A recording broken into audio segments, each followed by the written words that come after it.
একটি ছোট বাচ্চা ও তার মা গাড়িতে করে যাচ্ছিল।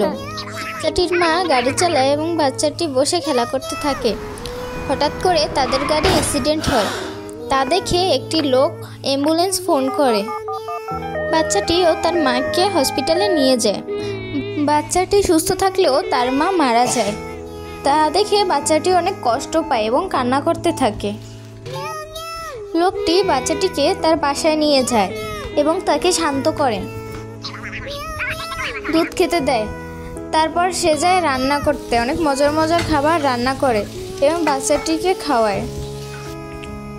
বাচ্চাটি ও লোকটি একসাথে খাবার খায়। তারপর একদিন বাচ্চাটিকে স্কুলে ভর্তি করায়। সে বাচ্চাটিকে স্কুলে দিয়ে আসে। স্কুলে দুষ্ট বাচ্চাগুলো বাচ্চাটিকে অনেক বিরক্ত করে। বাচ্চাটি তখন অনেক কান্না করতে থাকে। তারপর বাসায় চলে আসে।